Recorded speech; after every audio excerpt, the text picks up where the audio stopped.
Bueno, el día de hoy nos acompaña Cristina Isabel Hernández. Ella es licenciada en Ciencia Política y Administración Pública en la Facultad de Ciencias Políticas y Sociales de la UNAM. Cuenta con una maestría en Derechos Humanos y Democracia en la Facultad Latinoamericana de Derechos Humanos. Cuenta con el curso de Discriminación y Acoso de la Diversidad Sexual y Género del Centro de Capacitación Profesional. También con el curso de Construcción de Paz, Educación y Cultura y el curso Construyendo Políticas Públicas para la Igualdad, impartido por el Instituto Nacional de las Mujeres y la Dirección de Educación Continua. También ha colaborado en organismos autónomos como el Instituto Electoral y la Comisión de Derechos Humanos del entonces Distrito Federal. Asimismo, colaboró en el Gobierno de la Ciudad de México, adscrita a la Subsecretaría del Gobierno como subdirectora de Asuntos Especiales, dando seguimiento a la agenda de derechos en esa dependencia. En el Gobierno federal colaboró en la Secretaría de Seguridad y Protección Ciudadana en el área de planeación, encargada del seguimiento de la agenda del género de la institución. Maestra, muchas gracias por estar aquí. Bienvenida. Es un gusto, muchísimas gracias. Muy por el contrario, muchas gracias por invitar a la Comisión Nacional de los Derechos Humanos para ser parte de sus procesos formativos. Les dejo un saludo cordial de la maestra Rosario Piedra y del director general de Educación en Derechos Humanos, Si quieres irte, déjamelo, yo lo cambio, porque ya pongo el ingeniero Juan Manuel Estrada. Bueno, pues los saludo y las saludo a todas y todos con mucho gusto. Y voy a permitirme reiterar la petición de María Fernanda de procurar tener los micrófonos apagados. Por supuesto, seguramente que hay muchas cosas por ahí que tienen que ir resolviendo durante esta transmisión, pero si me ayudan a que esta no se vea interrumpida por ruidos o mensajes que no son relativos a esta sesión, se los voy a agradecer muchísimo. Como ya lo decía Fer, tienen por ahí puesto el chat y pueden por ahí escribir cualquier inquietud que tengan, pero también si es de su interés participar en la sesión, pueden levantar la mano y si es el caso, no sé si yo pueda verlo y darles la palabra, pero si es el caso, pues con muchísimo gusto lo haré yo y si no, Fer me indicará en el momento en que alguien quiera hacer uso de la palabra. Quizá en el desarrollo de la sesión sea posible hacer un intercambio de comentarios, expresiones, dudas y por supuesto que yo pueda estarles preguntando cosas, a ver qué opinan, a ver si siguen por ahí, no se han aburrido tanto. Y entonces, pues haremos eso para hacer esta sesión, una sesión de aprendizaje, de intercambio, de conocimientos y por supuesto también de opiniones y experiencias personales, porque esas ayudan a entender pues las situaciones en el entorno, a entendernos a nosotras, a nosotros mismos y al compartir experiencias, pues también nos ayudamos entre todas y entre todos a aprender, a conocer y entender mejor. Bueno, pues muchas gracias, Fer. Voy a buscar compartir la pantalla. Nada, más dame oportunidad de ver cómo, porque tampoco soy muy familiarizada con esta plataforma. Por favor, Fer, avísame si ahí se puede ver bien. Estamos viendo. Bueno, pues primero decirles, el día de hoy, déjame ver cómo se tengo. Es que aquí me aparece una pantalla como rara. No estoy muy familiarizada, entonces me van a disculpar si medio me detengo porque tengo que ver cómo le hacemos con esto. Bueno, el objetivo de esta sesión es pues llevarles a ustedes a entender las diferencias entre hostigamiento y acoso sexual como manifestaciones de la violencia sexual que vulnera los derechos de las personas en términos generales de todas las personas, pero que en particular afecta a las mujeres. Y entonces hay que con esto mirar, hacer una mirada como amplia desde dónde viene o deriva que las mujeres sean víctimas usuales de la violencia de género, pues entonces tendríamos que entender un contexto más amplio de la relación social que tenemos, que hemos construido una relación social, pero también derivada de una dinámica cultural, de una dinámica social y política también, y por supuesto una dinámica económica, que ha llevado a la sociedad a organizarse y a entender o a ciertos entendidos que ahora nos parecen comunes, pero que poco a poco se ha ido evidenciando como esos comportamientos insertos en la cultura y que se van proyectando hacia todas las instituciones, no solo las instituciones como se conocen normalmente, la institución del Estado, por ejemplo, sino las instituciones que hemos creado para cuidarnos entre nosotros desde el núcleo familiar y hacia afuera, ¿no? Entonces, con este curso lo que buscaremos es que ustedes reconozcan, pues, cuáles son las dinámicas de violencia que propician las violencias sexuales, cuáles son de las violencias sexuales, las dos que vamos a aterrizar, pues el acoso y el hostigamiento. Y después vamos a plantear, pues, cuáles son las alternativas y las soluciones que para atender este problema se han impulsado desde el Estado. Y cerraremos pues intentando hacer una reflexión sobre qué otras cosas hay que transformar. Entonces, si me lo permiten, primero decirles que por qué tendríamos que hablar en torno a que el hostigamiento y el acoso sexual constituyen expresiones de violencia sexual que están centradas en el género, es decir, que se ejercen mayoritariamente contra mujeres. Y esto, pues, lo tenemos que entender desde una relación sustentada en las relaciones de poder que establecen desigualdad entre estos géneros, ¿no? No son conductas naturales, sino que están obedeciendo a patrones socioculturales muy arraigados, muy perpetuados a través de reconocimiento de estereotipos, dominaciones y subordinación hacia las mujeres en todos los espacios en donde ellas se desarrollan. Entonces, cuando hablamos de violencia de género y nos centramos en violencia sexual, no podemos, como en todas las violencias de género, no podemos dejar de reconocer que tienen un origen estructural que está replicado a lo largo de la historia, pues por lo menos la historia que conocemos, ¿verdad? La de 8.000 años hacia acá, en donde estas relaciones de poder jerárquicas se han establecido en la comunidad, ¿no? Sabemos que antes los seres humanos vivíamos en comunidad.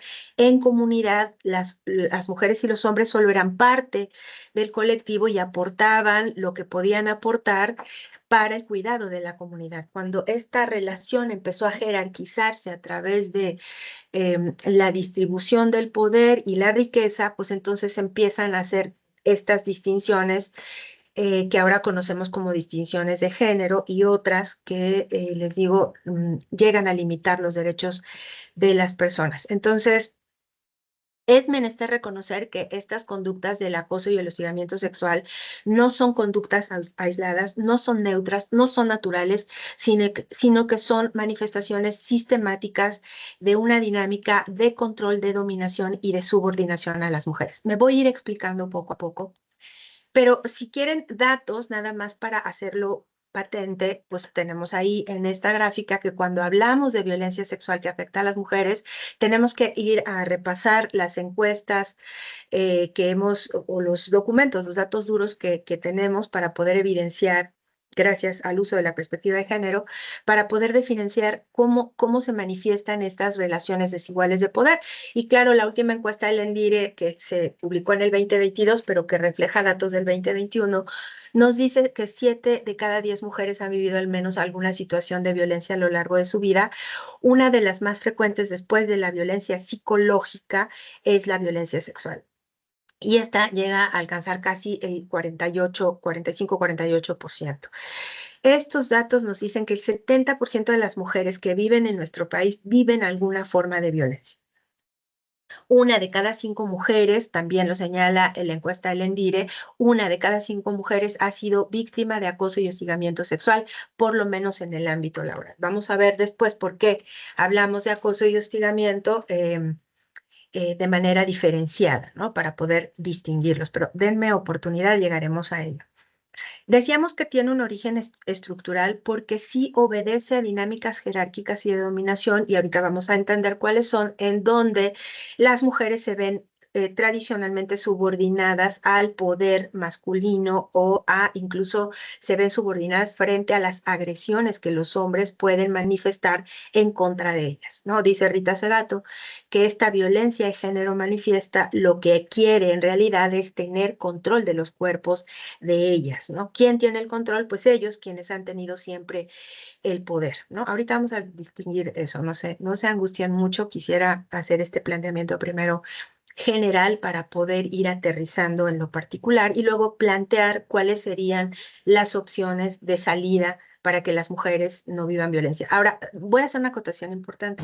No es que los hombres no vivan violencia de este tipo sexual, no es que no vivan acoso y hostigamiento. Es muy probable que sí, y en una dimensión que no podemos conocer porque no todos los hombres denuncian. Y esto también deriva de esta conformación cultural, social, política, en la que hemos puesto a los hombres en la condición de ser los fuertes y cuando reciben alguna vulneración es muy difícil para ellos reconocerla.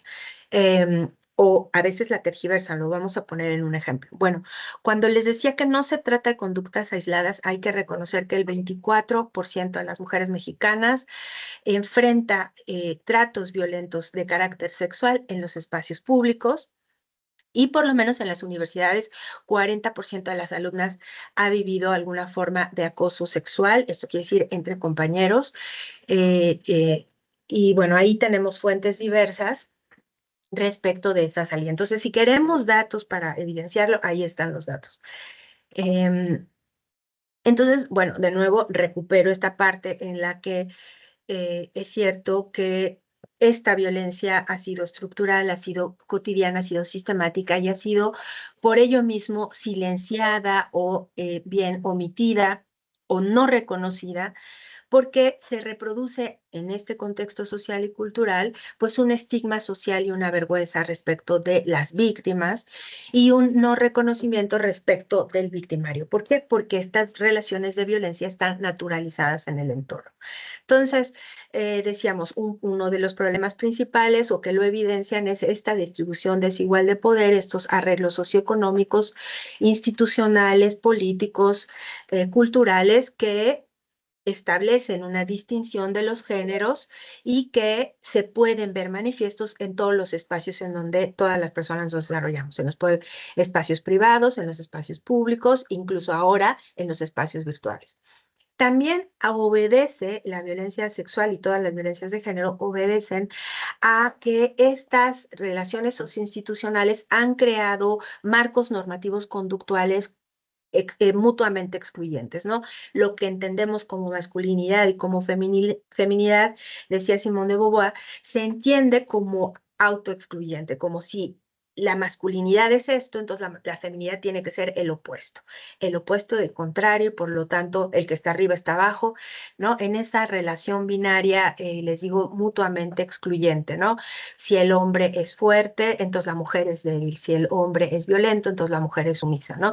Estos mecanismos de control social, cultural, que han establecido estas reglas heteronormativas donde, pues sí, se comparten o se dividen en estos binarismos, ¿no? Y finalmente, pues todo eso que va creando una serie de estereotipos, discriminaciones y estigmatizaciones que establecen y reconocen y sustentan y legitiman estos modelos aparte, separados, y entonces eso nos impide entendernos como iguales y con los mismos derechos. ¿Por qué digo que nos impide entendernos iguales y con los mismos derechos? Bueno, porque si aterrizamos en el aspecto de la distribución desigual de poder, pues vamos a ponerlo de manifiesto. ¿De dónde sale que las mujeres no tenemos el mismo poder que los hombres? Si ya tenemos una presidenta en el gobierno, ¿no? ¿De dónde sale? Bueno, pues de otros datos duros. Por ejemplo, la violencia sexual que viven miles de niñas en nuestro país, que coloca al Estado mexicano como el país con el primer o el mayor número de mujeres, niñas que se convierten en madres antes de los 15 años y que por lo menos en el 2022 registraron cerca de 7,255 nacimientos de niñas, es decir, niñas teniendo niñas y niños, ¿no? En el grupo de adolescentes va disminuyendo, perdón, va aumentando hacia 259,000. Les digo, esto es un tema grave porque o nos pone en evidencia la exposición en la que están las niñas en nuestro país, porque pues miles de razones. Ustedes pueden imaginarse ahora cuáles son las razones que motivan este descuido. ¿Por qué las niñas son mamás? Porque son impulsadas a vivir su sexualidad antes de tiempo, porque son abusadas sexualmente, porque no hay una red de cuidado y protección ni en el entorno familiar, ni en el entorno comunitario, ni en el entorno institucional que permite que estas niñas vivan estas formas pues de violencia, ¿no? Porque pues seguramente que no están calculando cuando uno tiene menos de 15 años, seguramente no está calculando su vida en función de estas de poder ahora, antes de poder vivir una vida plena, empezar a cuidar a otra vida que va a tener esos mismos sueños e ilusiones y ojalá y no, pero luego esa niña llega, esa hija de la hija llega a cumplir esos 15 años y también vuelve a ser madre. Es un patrón que se sigue reproduciendo en nuestro país porque no hemos creado las redes de contención cultural, social, institucional que impidan que las niñas sean madres en nuestro país. Bueno, otro dato duro que nos evidencia la distribución desigual de poder que tienen las mujeres es cómo siendo el 50% de la población en todas las comunidades humanas, en todos los países del mundo, las mujeres y los hombres, y en toda comunidad humana, insisto, somos en promedio la mitad de las personas de esa comunidad, la que ustedes quieran encontrar, y sin embargo las mujeres teniendo las mismas necesidades que los hombres, no participamos tan activamente como ellos en en la participación económica, ¿no?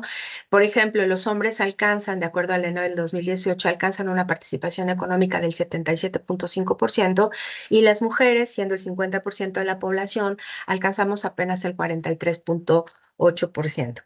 Y si además a esto sumamos que las mujeres también somos parte de los diferentes grupos que ahora se conocen como grupos de atención prioritaria, pero que en concreto han sido grupos históricamente discriminados y vulnerados, grupos que no han accedido al mismo nivel de derechos o de poder, si lo quieren ver desde aquí. Pues si además esa realidad atraviesa a las mujeres, pues el impacto todavía será mayor. La tasa de participación económica de las mujeres indígenas, por ejemplo, apenas alcanza el 21%. Entonces, cuando nos referimos a esas distribuciones desiguales de poder, nos referimos a cómo las mujeres no han alcanzado las mismas posibilidades y metas de desarrollo, de participación social, de participación económica en la misma medida que los hombres. Esto ahorita fue una lámina que simplemente les muestra, por ejemplo, la violencia sexual a la que están expuestas las niñas o la participación económica, pero podríamos hablar de el acceso a la educación, el acceso a la salud, el acceso a créditos para impulsar, no sé, un negocio, etcétera, etcétera, y el impacto que tiene eso en las mujeres, estos programas de apoyo, por ejemplo, económico y social, tienen un impacto mucho menor en las mujeres. Y a veces no es porque el Estado no se las dé, sino porque ellas mismas no las buscan, es decir, ellas no están en la posibilidad de sentir que pueden lograr alcanzar esos logros, ¿no? Pero esto no es privativo de nuestro país. Por ejemplo, en el mundo podríamos decir que cerca de 2.700 millones de mujeres no acceden a las mismas, igual a las mismas oportunidades laborales de los hombres. Y aquí no estamos ni siquiera contemplando que cuando ya alcanzamos el nivel de participación laboral, no alcanzamos el mismo sueldo.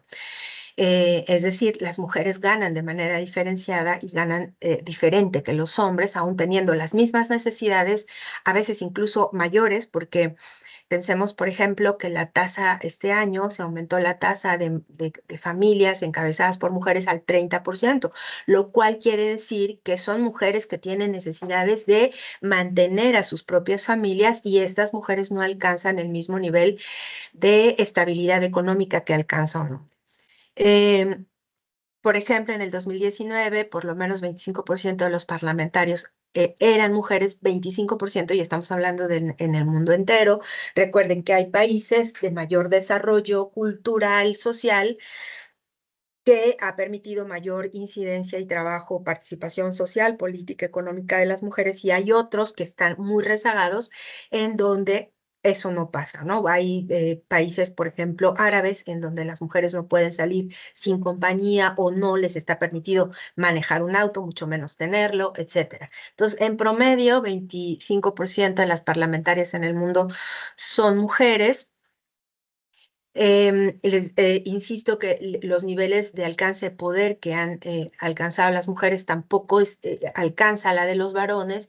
De las 500 personas en puestos de jefatura ejecutiva que lideran empresas con mayores ingresos en el mundo, menos del 7% son mujeres. Y esta que puede parecer una gráfica general, si la revisáramos a nivel de estado o si por estados, también tendría más o menos ese impacto. Eso quiere decir que en todo el mundo, que es una cosa que se ha permeado en la cultura y que por lo tanto se ha naturalizado. Esto pasa en todos lados.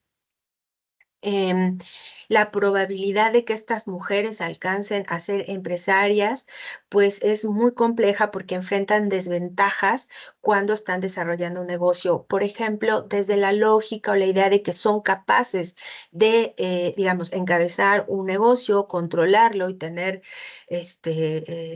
control no solo operativo, administrativo y financiero de la empresa. Em, y esto pues se teje también social y culturalmente debido a que pues atrás de cualquier impulso del que sea social, político, económico, siempre puede haber una red de soporte que pues pueda ayudar a una persona empresaria a salir adelante de algún conflicto. Y en este caso también los varones lo encuentran más fácilmente que las mujeres, ¿no?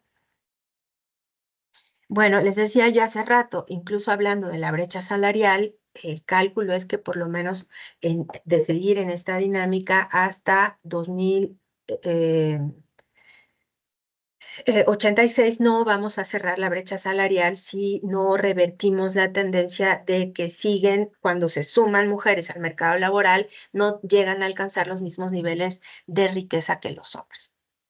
Bueno, aquí estas gráficas que siguen medio se me colaron y me disculpo por ello, porque en realidad lo que yo quería ponerlas casi hacia el cierre, intenté moverlas justo antes de empezar la sesión. Pero bueno, para hablar sobre los instrumentos internacionales que han buscado reconocer la violencia sexual, particularmente cuando se trata de acoso y hostigamiento, pues podemos revisar varios instrumentos de carácter internacional. Por ejemplo, la CEDAW, la Convención sobre la Eliminación de todas las formas de discriminación contra la mujer, que reconoce que la violencia contra la mujer es una forma de discriminación y violación a los derechos humanos. Ahorita vamos a revisar por qué.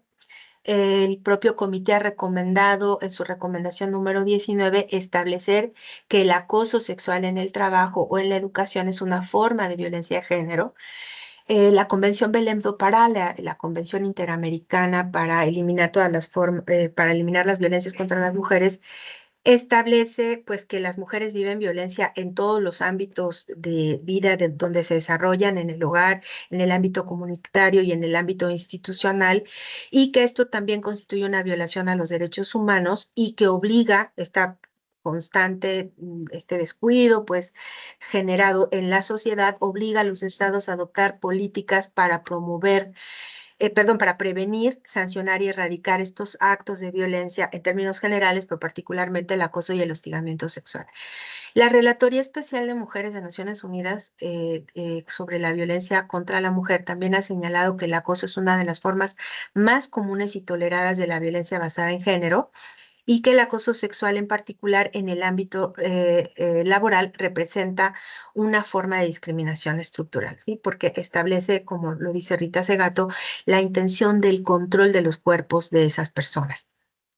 Bueno, ahí tenemos también la referencia del convenio 190 de la OIT sobre violencia y acoso en el mundo del trabajo, que reconoce expresamente que el acoso sexual es una forma de violencia que está instituida en las relaciones laborales, y que establece la obligación de los estados de prohibir y prevenir estas conductas en el ámbito laboral y en el ámbito general también.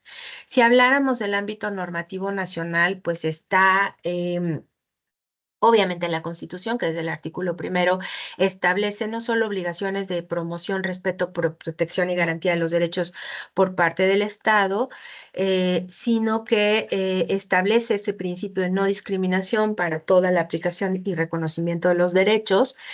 Y el artículo cuarto, que establece la igualdad entre mujeres y hombres y una vida libre de violencia. En términos ya más específicos para atender las violencias contra las mujeres, hemos tenido que crear, fíjense, si la vida libre de violencia es un derecho de todas las personas, hemos tenido que crear un marco normativo específico para atender las violencias que viven las mujeres. Esto ya es una señal de reconocimiento a nivel institucional, a nivel de Estado, que hay cosas muy pendientes por hacer, porque les digo, la vida libre de violencia es un derecho de todas las personas. Que las violencias derivan de múltiples procesos estructurales: la pobreza, la discriminación, la violencia derivada de la delincuencia organizada, y todos tenemos derecho a vivir sin violencia, pero les digo otra vez, hemos creado un ordenamiento específico para las mujeres que dentro de todo reconoce el acoso y el hostigamiento sexual como estas formas de violencia que el Estado tiene que prevenir, atender, sancionar y erradicar. En los códigos penales, tanto el federal como los estatales, se ha tipificado el acoso sexual y el hostigamiento sexual como delitos, porque esto ya se ha vuelto un problema de salud pública, y entonces un problema tan grande, tan recurrente, que pues ha tenido que ponerse y tipificarse plenamente para que las mujeres accedan a pues niveles de protección que brinde el Estado, ¿no? Y ahí ya más o menos se señala que se establecen ciertas sanciones de prisión o multas y otras medidas dependiendo la situación. Y también, como ya había yo mencionado varias veces con referencias previas, tanto el marco normativo internacional, sobre todo, donde se reconoce que el hostigamiento del acoso sexual se establecen las relaciones, les digo, donde las mujeres viven y habitan y conviven en sus casas, en el ámbito comunitario y en el ámbito institucional. Y en el ámbito institucional separo ahí dos: el ámbito institucional laboral, ¿no? Las escuelas, los trabajos, y el ámbito institucional cuando se refiere al acercamiento en el Estado. La Ley General para la Igualdad entre Mujeres y Hombres, que establece acciones afirmativas y mecanismos para prevenir estas prácticas discriminatorias como el acoso y el hostigamiento, y diversas jurisprudencias tanto de la Corte Interamericana como de la Corte de Justicia de la Nación, que ha ya emitido varios criterios que reconocen tanto el acoso como el hostigamiento como una forma de violencia de género que atenta contra la dignidad, la integridad y la vida libre de violencia, cuando se trata especialmente de relaciones jerárquicas que se dan en el ámbito institucional. Entonces, decíamos, ¿por qué es importante atender el tema de las violencias contra las mujeres? Pues porque es una práctica extendida en la sociedad, invisibilizada, que constituye un delito y que se vuelve un problema de salud pública que afecta la dignidad de esas mujeres y niñas, y que tiene consecuencias reales en sus cuerpos, en su salud física, pero también en su salud mental, en su libertad y seguridad personal, y en últimas, en la posibilidad de vivir libres y autónomas, ¿no? Entonces, tanto la violencia contra las mujeres es un problema, es un delito, ya les decía, es un delito reconocido, es un problema derivado de salud pública que evidencia estas desigualdades estructurales, pero que al ser cotidianas estas violencias, pues implementan estos actos de discriminación, haciendo esto pues una especie de círculo vicioso, ¿no? Mientras más violencia viven las mujeres, más actos de discriminación viven, y esto propicia otras violencias contra las mujeres, que persiste este círculo infinitamente. Entonces, ¿de dónde proviene esta dinámica tan perversa? Bueno, pues desde los estudios de género pues se ha reconocido que esto no es un problema de la naturaleza de los seres humanos, sino un problema derivado de la forma de organización política, social, cultural e, insisto, también económica que hemos denominado patriarcado y que lo que establece en términos llanos es el predominio de la autoridad que ejercen los varones en la sociedad, por lo que ya más o menos les enseñé. Podía haberles puesto ahí 10 láminas que tengo cuando hablo de violencia de género, pues pongo todas esas láminas donde se evidencia el impacto y el reconocimiento limitado de derechos a las mujeres. Ahora vamos, no es que no estén reconocidos los derechos están ahí, son para todas las personas, está el principio de universalidad, de progresividad, de interdependencia, todos establecidos en la Constitución, clarísimamente dice que es para todas las personas. Sin embargo, lo que podemos ver en la realidad es que efectivamente no todas las mujeres tienen acceso a niveles de vida libre de violencia, no a niveles altos de salud, ni de educación, ni de trabajo, ni de ingresos. Entonces, bueno, ¿qué está pasando? Bueno, lo que decimos nosotros es que el patriarcado, esta lógica social, cultural, política, se ha creado para los hombres desde los hombres. Es decir, históricamente han tomado autoridad y liderazgo, autoridad política, privilegios de carácter moral y control de las propiedades que han dejado excluidas a las mujeres de esas dinámicas de uso y goce de poder y control y autoridad, y pues las ha puesto en una posición de subordinación. Estamos hablando históricamente, claro. En la sociedad, pues estas estructuras, les digo, han distribuido de manera desigual el poder y han impedido que las mujeres accedan al mismo nivel de recursos. Pero lo importante en este tema es, ¿esto se puede cambiar o no se puede cambiar? Quisiera en este momento a ver si es posible, porque no hice pruebas antes, pero a ver si es posible, si no hago el ejercicio de subirles el video en este mismo momento. Voy a intentar a ver si podemos ver este video juntos, y vamos a establecer primero cuál es el problema, ¿no? Porque ya dijimos, hay un marco normativo que establece derechos para todas las personas y eso incluye, por supuesto, a las mujeres, pero ¿qué pasa en el ámbito social, ¿no? ¿Por qué hablamos de patriarcado si la Constitución habla de derechos para todas las personas? Bueno, pues vamos a ver ahorita en este video, si me lo permiten, a ver si podemos después hacer una discusión sobre cuál es el problema real. Bueno, ¿alguien había visto este video? No. No, no lo habían visto. ¿Y qué les pareció?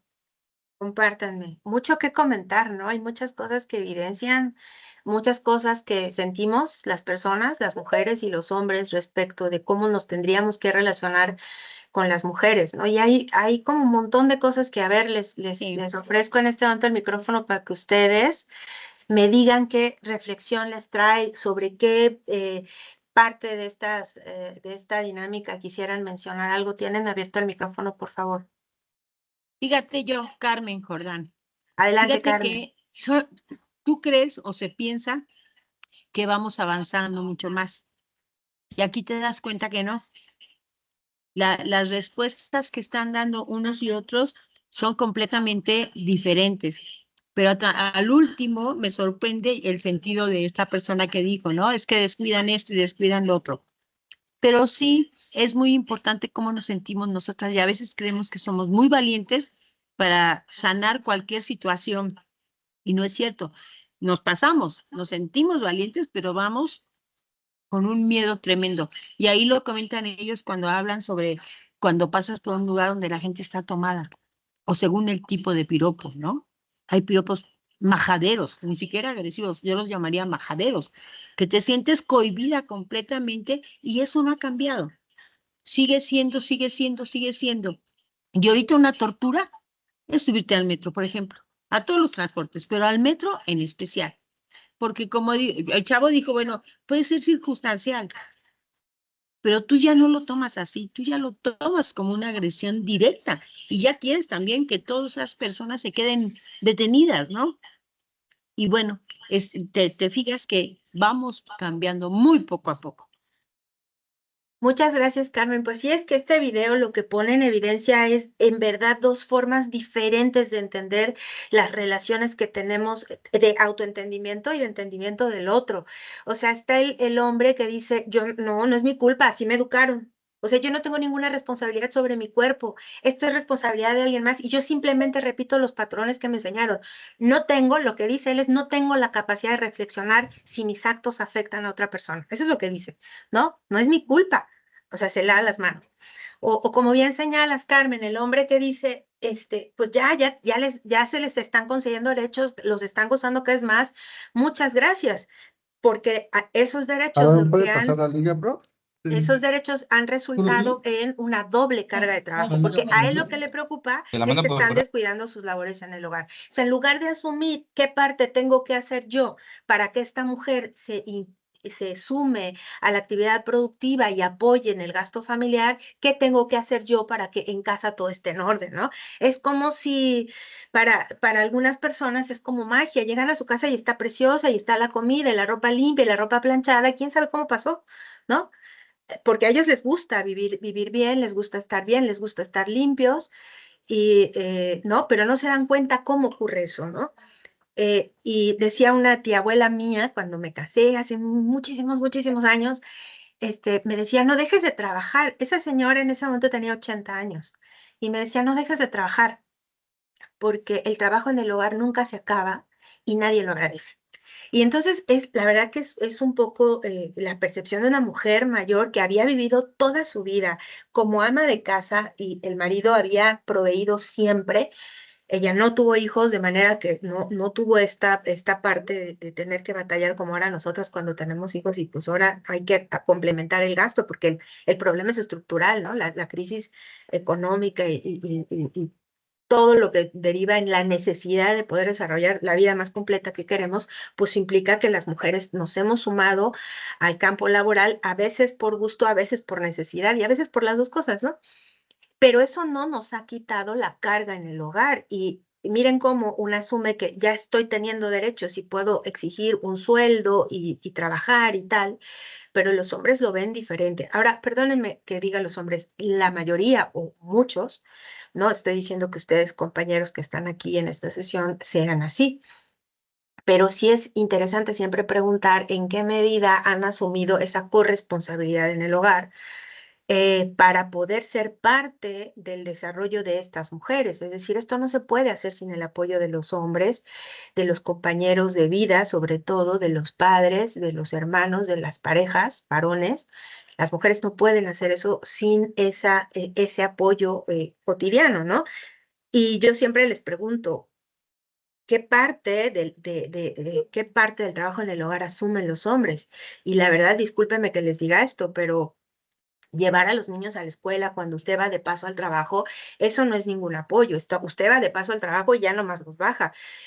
Cuidar a los hijos tiene que ver con mirar la relación que tienen con sus amigos, ver si cumplieron la tarea, las notas de la maestra en el cuaderno, llegar el niño con la gelatina para el cumpleaños de no sé quién, o con el proyecto científico, o es decir, esa interacción que muchas veces son solo las madres que la tienen, los padres los desconocen.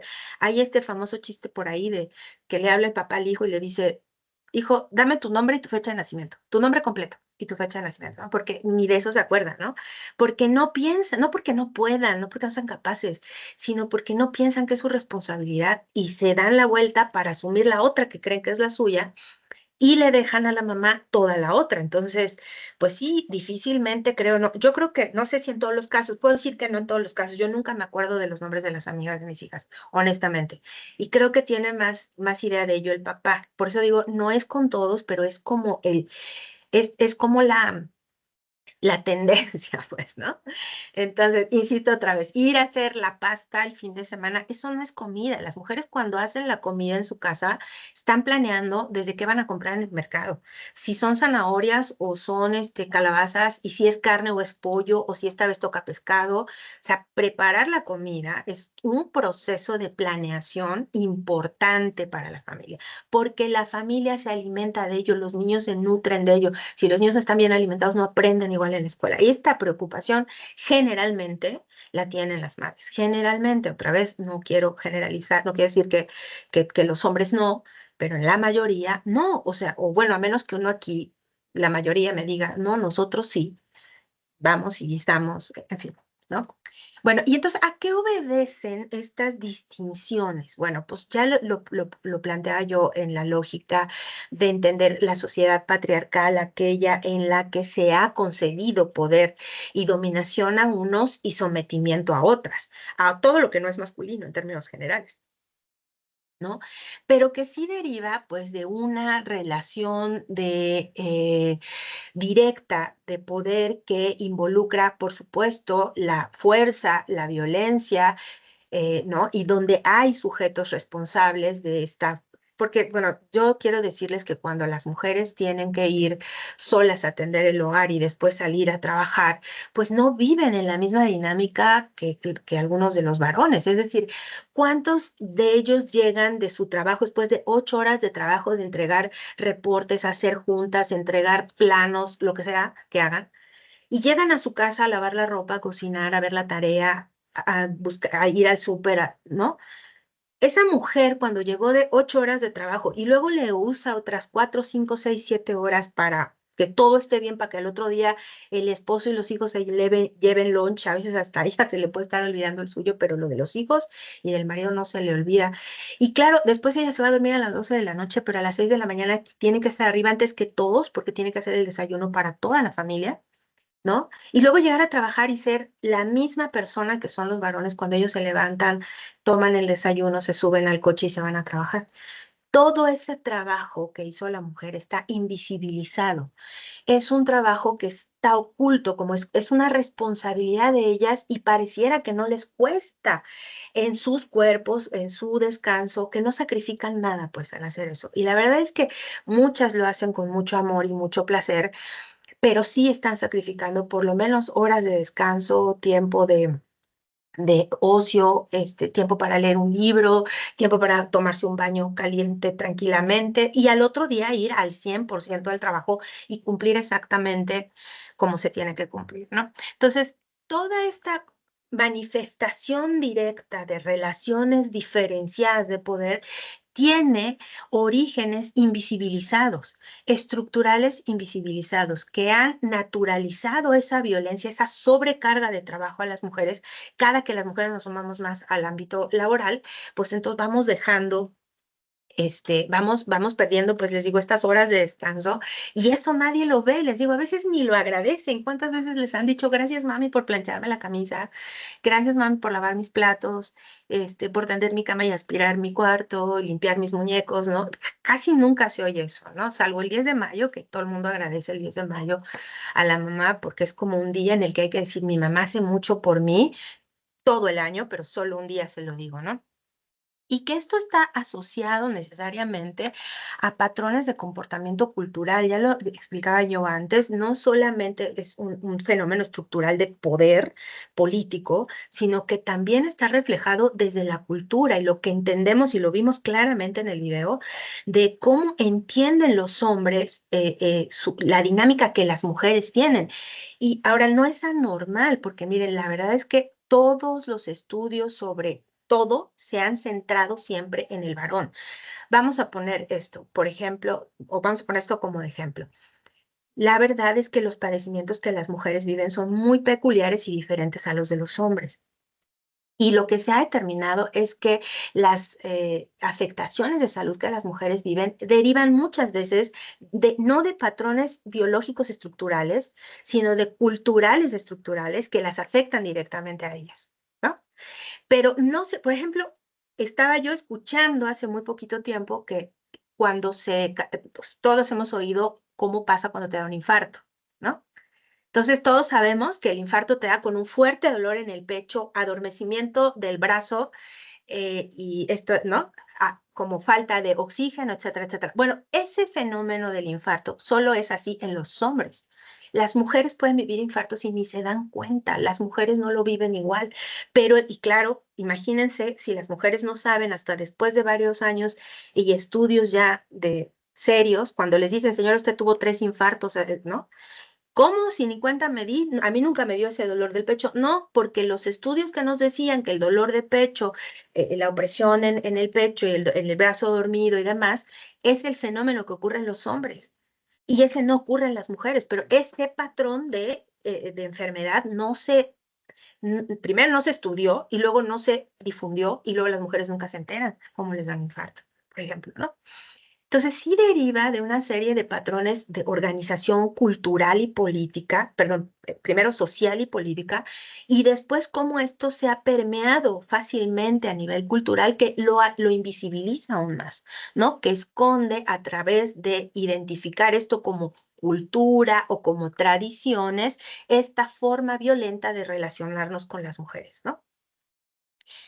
Y a pesar de que el Estado ha creado un cuerpo normativo específico que ya, o sea, hemos creado un cuerpo normativo porque identificamos esas formas de violencia, las identificamos, las asume el Estado como una responsabilidad, crea un marco normativo de protección, pero estas prácticas y costumbres siguen creciendo. Eso no lo ha combatido el Estado. O sea, como que siento que hemos creado y se ha quedado en la parte estructural, así como se ve en la imagen, en el tronco, se crea el tronco, pero las ramitas no se nutren del tronco. Las ramitas se nutren de las raíces, las hojitas, perdón, las hojitas verdes se nutren de las raíces, de valores, creencias, estereotipos, símbolos, ritos, roles de género, imaginarios sociales, incluso que se manifiestan en el lenguaje.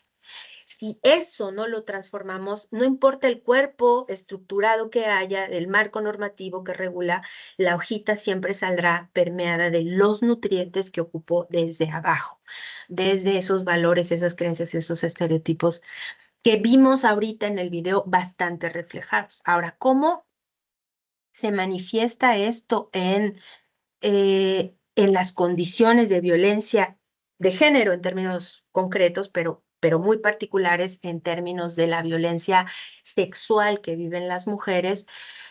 Bueno, pues me voy a adelantar un poquito a esta y lo voy a poner a esta, pues porque hemos creado esta distinción o estas categorizaciones centradas en el género, donde le ponemos estos atributos sociales, pero también históricos y jurídicos, a las mujeres o a lo femenino, a lo feminizado, y establecemos a partir de ello comportamientos, actitudes y roles específicos, ¿no? Y me voy a centrar luego solamente en las actitudes y los comportamientos que se espera que tengan las mujeres, ¿no?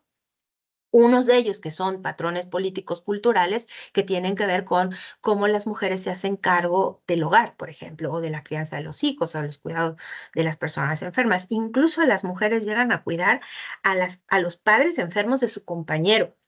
No es solamente a su padre, a su madre, a sus personas mayores o a sus personas enfermas, sino también los de él, ¿no? Y esto también pasa mucho cuando está la mamá enferma en los núcleos familiares, la mamá va pasando de cuidado en cuidado, bueno, si bien no la madre, a lo mejor los hijos van acercándose, pero no es el hijo el que viene a cuidar, no generalmente es el hijo el que viene a cuidar a la madre o al padre, sino que es la esposa del hijo la que viene a cuidar a esta persona. Entonces, bueno, establecemos una serie de conductas que se espera que tengan las mujeres y que pues que están centradas en esta lógica patriarcal donde decimos qué son las mujeres, qué deben hacer las mujeres en una construcción social que puede variar por culturas, puede variar por temporadas, pero que no necesariamente le ponen o someten a las personas, mujeres, a las mismas condiciones que a los hombres o al revés, no someten a los hombres a las mismas condiciones en las que están puestas las mujeres. Ahora, esta dinámica patriarcal no solo afecta a las mujeres, sin duda, también afecta a los varones, porque se establecen entendidos o preentendidos, que vamos a llamarles en este momento, dinámicas patriarcales, ¿no?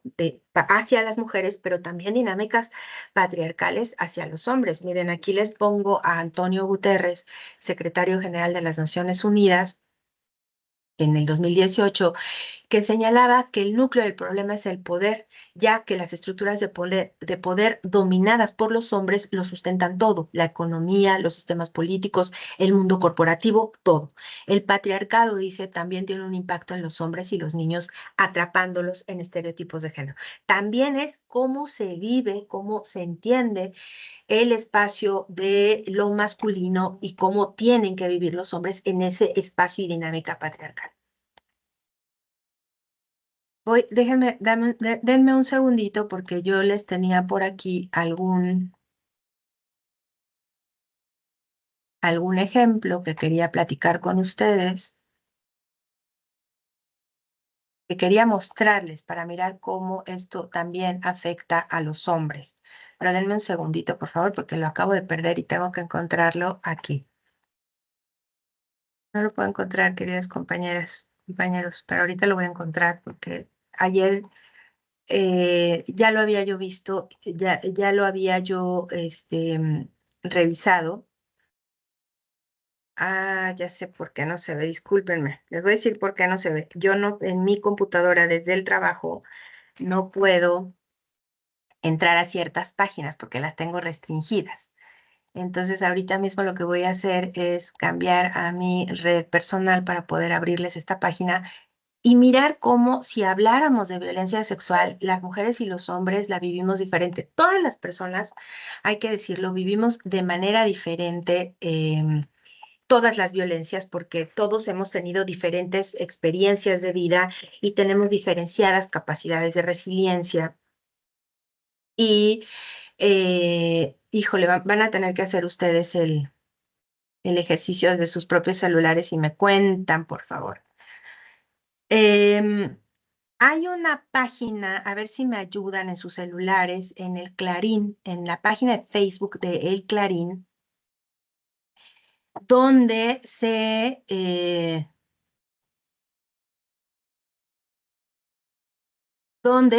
señalan una nota del 5 de junio del 2025, donde una profesora de secundaria envió fotografías íntimas a un niño estudiante de ella en Estados Unidos. Y lo que quiero que vean, bueno, por supuesto, esto se trata de un agravio absolutamente deleznable de una persona adulta que está pues enviándole fotos de desnudos de ella a su alumno, estudiante menor de edad, pues quién sabe con qué cosas en la cabeza. Esta mujer ya fue, creo que tiene una multa de cerca de $75,000 porque evidentemente la norma, la ley, los patrones éticos, morales y culturales, éticos y morales establecen que este comportamiento no es el adecuado para una profesora. Pero ¿qué pasa cuando se trata de los comentarios que hacen los caballeros? A ver si alguien me ayuda, porque yo quería ahorita mostrárselos en la página, pero mi computadora no me permite. Ah, ya sé cómo lo voy a hacer. Licenciada, ¿con qué fecha? Y ahorita ya lo logré.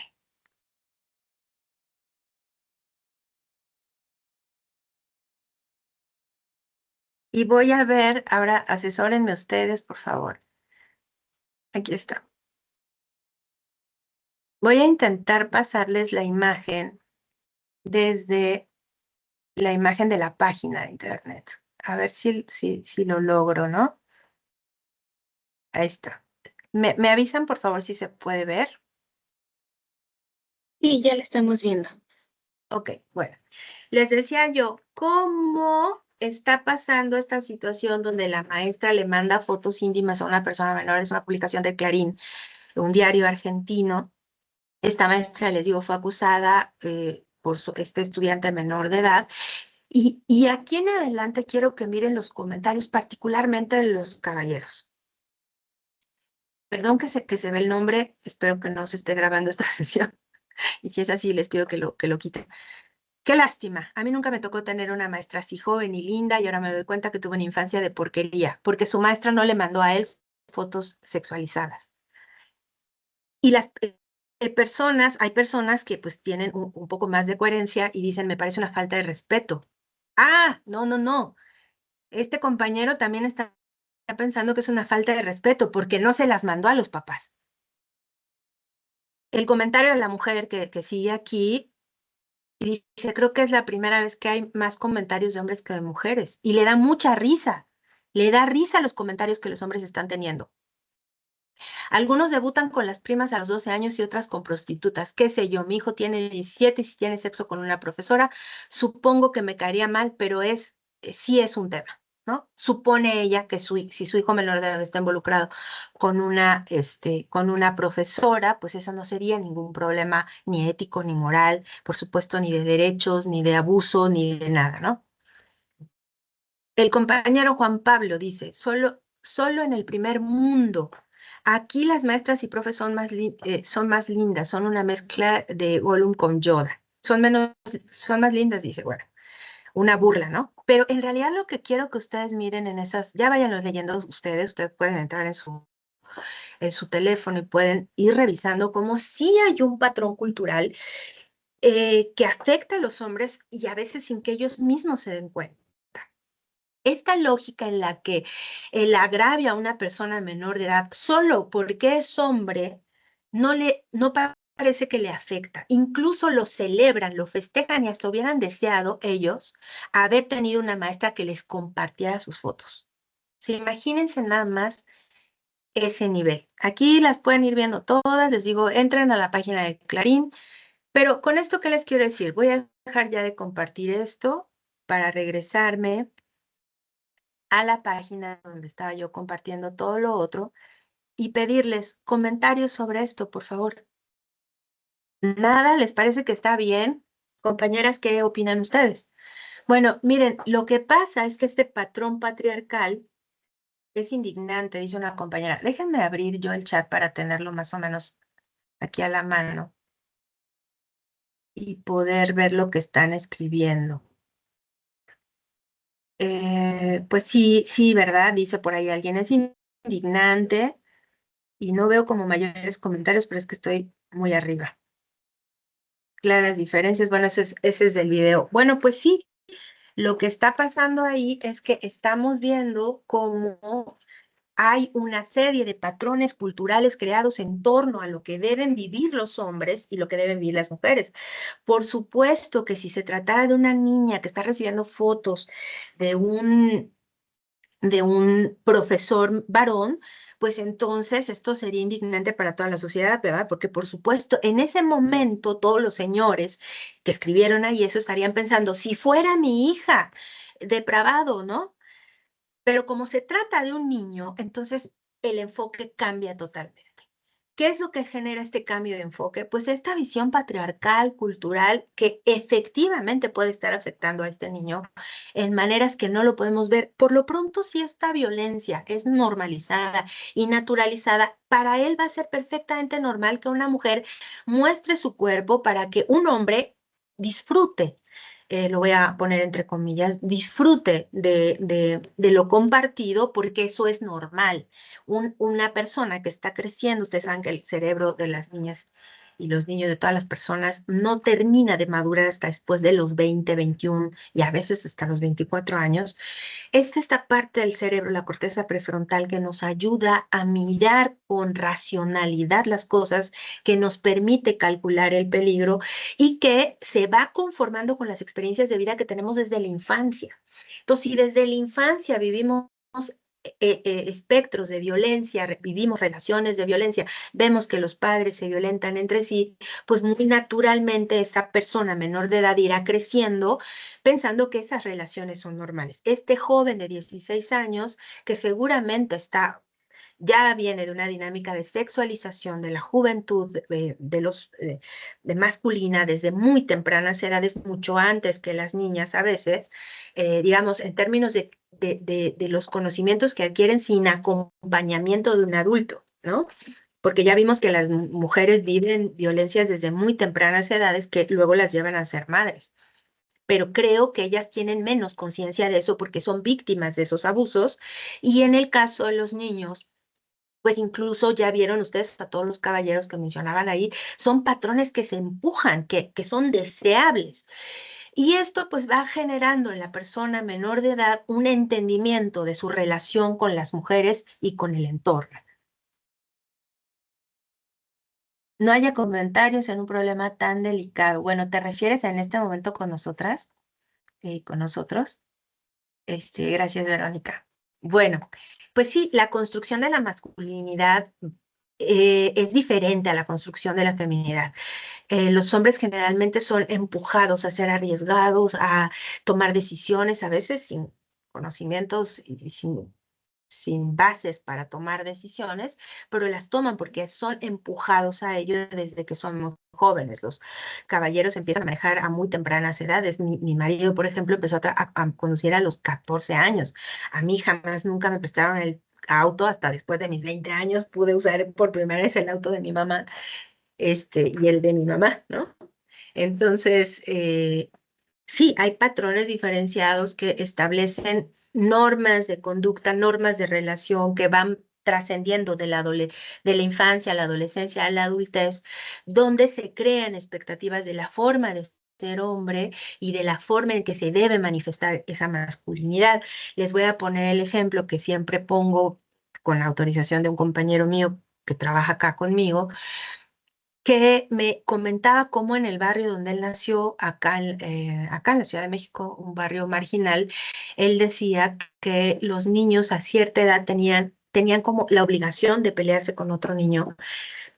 Y esta era la forma de demostrar en la comunidad, en el patio de convivencia de los niños cuando salían a jugar, pues que ellos eran hombres. Cuando se agarraban a moquetazos con otro, no importa, dice él, no importa si uno ganaba o perdía, lo importante era pelearse para manifestar ahí la masculinidad y demostrarle a todos que un niño, era hombre.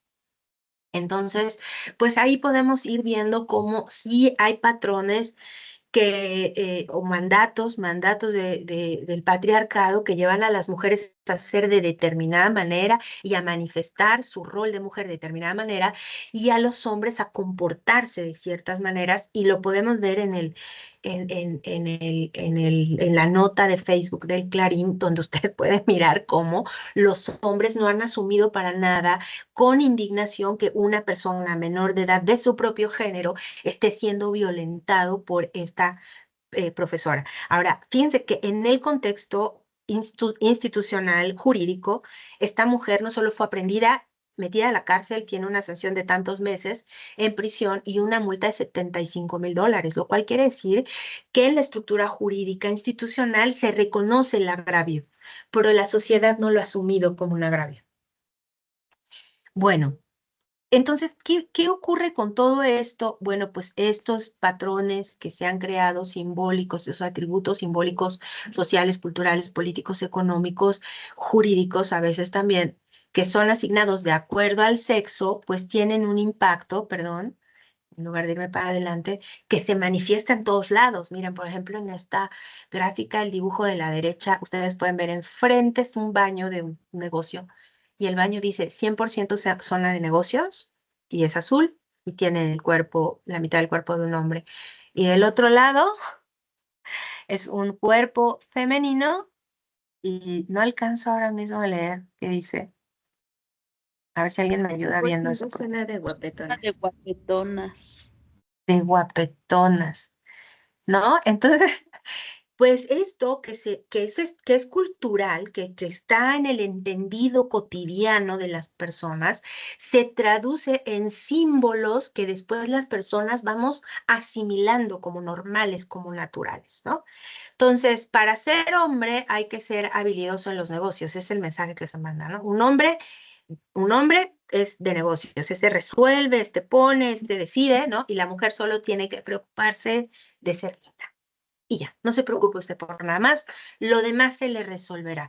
Esta es una manifestación clara y muy contundente cuando, por ejemplo, se toma la decisión en las familias de quién estudia y quién no. Si hay recursos económicos para que alguien estudie, se presupone que es el varón el que tendrá que mantener a una familia y la mujer será la mantenida. Y entonces, si hay que invertir en alguien para que se eduque mejor, pues ese será el varón y no la mujer. Este es un ejemplo súper real que les digo, porque fue un comentario que hizo en algún momento cuando yo era adolescente mi padre, cuando al momento de pasar a la secundaria estábamos todos en una primaria y al momento de pasar a la secundaria, mi hermana y yo pasamos a una secundaria pública, pero había una necesidad de mi padre de que mi hermano estudiara en una escuela privada. Y este fue el comentario que hizo, es que a ustedes los van a mantener, pero él va a tener que mantener a alguien un día. La verdad de las cosas es que ya les dije hace rato el dato y lo pueden buscar también en el dato de mujeres que son cabezas de familia ha aumentado este año al 30%.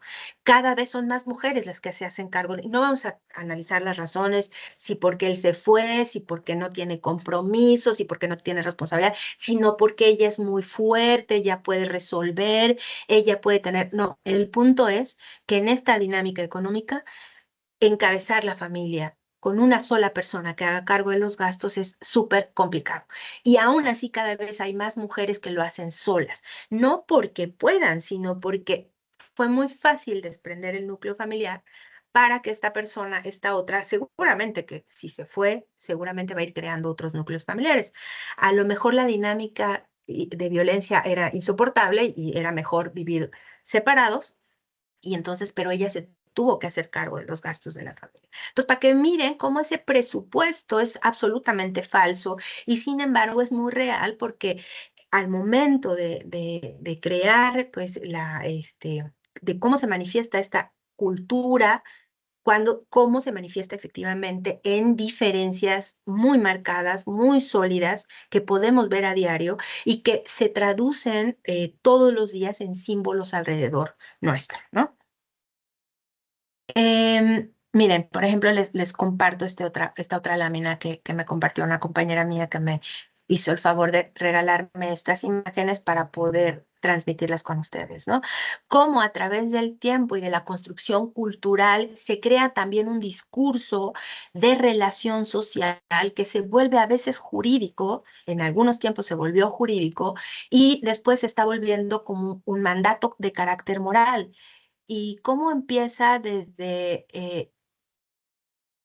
cómo se le permite, por ejemplo, culturalmente a un hombre tener muchas familias, pero no ser la persona que es engañada o, como dice ahí, que te pongan los cuernos, ¿no? Y lo que se espera desde las instituciones, por ejemplo, las instituciones religiosas, el comportamiento que se espera de las mujeres.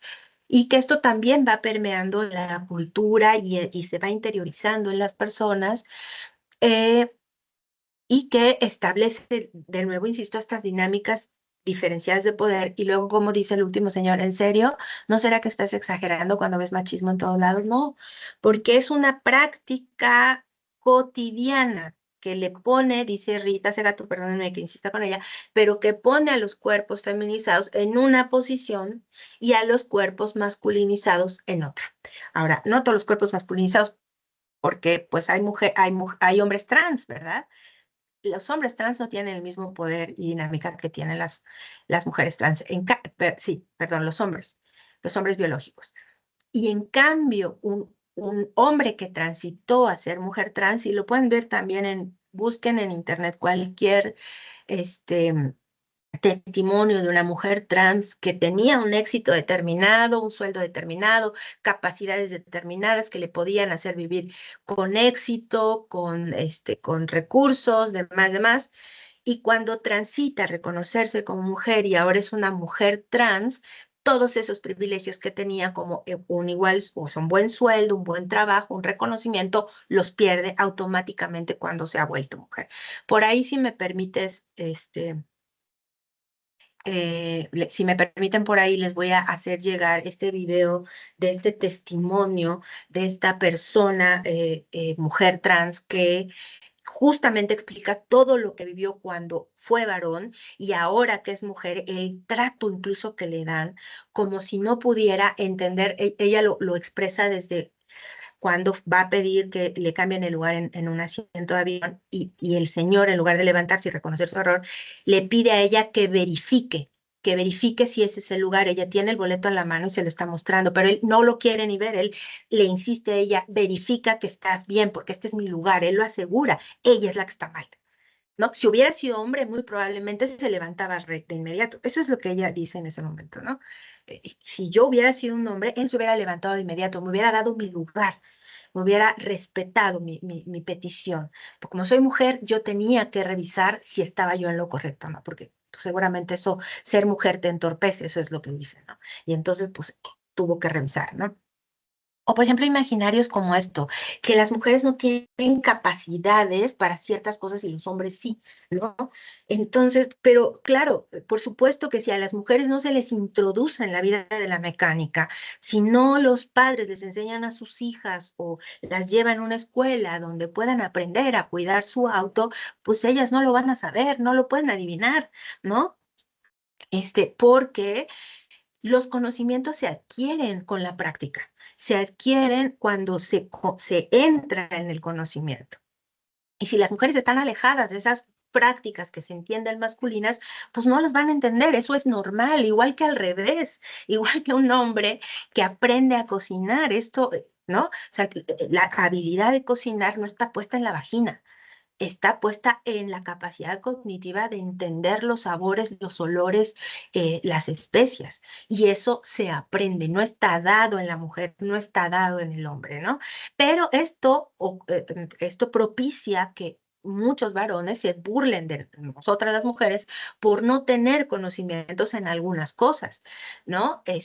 Pero no calculan los conocimientos que ellos no pueden tener, que ellas tienen, ¿no? Como ¿por qué? Pues porque estos conocimientos que ellas han generado, que han transitado culturalmente, no son reconocidos con un valor específico. Bueno, ya voy a pasar más a la parte del acoso, perdóname, pero para mí era muy importante hacer este planteamiento cultural que establece esas diferencias, que minimiza la capacidad o el entendimiento sobre la capacidad de las mujeres y que las pone en ese nivel de subordinación, y que también establece una forma de ser, de comportarse que les permita relacionarse de una manera específica, como lo vimos en el pedacito que les compartí del Clarín, ¿no? Bueno, aquí seguía yo con más ejemplos sobre lo práctico que pueden ser ellos, lo imprácticas que somos las mujeres, lo torpe que somos las mujeres, porque no sabemos conducir habilidosamente. Dicho sea de paso, compañeras, compañeros, el seguro para varones es más alto que el seguro de mujeres. Mientras más edad tenga usted, señora, usted va a tener un seguro menos caro. Pero si usted es más joven y es varón, su seguro va a ser más alto. ¿Por qué? Pues no porque ellos no sepan manejar, o porque ellas no sepan manejar o sepan manejar, sino porque ellas son más cuidadosas al manejar y ellos son más atrabancados al manejar. Y luego podríamos platicar de lo que se entiende cuando se es cuidadosa y se mira como torpeza, y cuando se entiende manejar arriesgados y se entiende como habilidad, ¿no? Depende quién maneja cómo. Una está loca manejando y otro es muy hábil manejando. Esos patrones, pues, culturales derivados de los roles de género. Bueno, que tiene que ver con el que les decía yo hace rato, esta señora que seguramente se fue a trabajar las 8 horas, pero cuando regresó a su casa. Pero bueno, está centrado más en la doble carga de trabajo que suelen tener las mujeres, pero que sí está centrado en este entendimiento del rol de género que las mujeres tienen. Y bueno, pues toda esta relación de violencia en razones de género que se ha entendido a partir de la perspectiva de género, y que se construye, o que nos hace ver que se construye de manera social, y que de manera social hace una distribución del poder, y una distribución del poder a través de las instituciones creadas, esas instituciones socializadoras, la familia, la religión, la escuela, el trabajo, ¿no? Que sirven en realidad para reproducir esos patrones culturales. Y si tuviéramos que mirar las causas y consecuencias de la violencia, pues las causas estarían centradas en esos patrones culturales que no hemos logrado erradicar, que cada vez son más visibles. Yo creo que no porque haya cada vez más violencia, sino porque es cada vez más visible, porque cada vez aplicamos esta perspectiva de género como un instrumento y mecanismo que nos permite visibilizar estas diferencias en la sociedad, y que lo que hace es a poner en la palestra, hacer patente la forma en la que las mujeres hacen dinámicas en su entorno y los hombres al mismo tiempo, y cómo estas pueden ser diferenciadas. Y en este contexto es donde se manifiesta la violencia de género. La violencia de género que se puede identificar a partir de estos cinco tipos de violencia que establece la Ley General de Acceso a las Mujeres a una Vida Libre de Violencia. Nosotros hoy nos vamos a centrar en la violencia sexual, que es aquella violencia que se manifiesta en el cuerpo de las personas y que daña o denigra sexualmente a la víctima porque atenta contra varios derechos, entre otros la libertad, la dignidad y la integridad física. La violencia sexual es un abuso de poder que implica o que siempre ha implicado la supremacía masculina sobre la mujer cuando la asume como un objeto de uso, de consumo.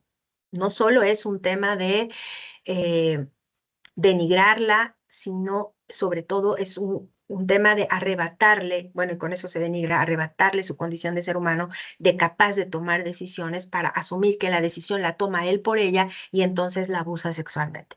La violencia sexual ocurre si no hay consentimiento y si se presentan conductas que invaden el cuerpo y afectan el bienestar de la persona. Para ponerlo en contexto, ¿cómo se manifiesta esta violencia sexual?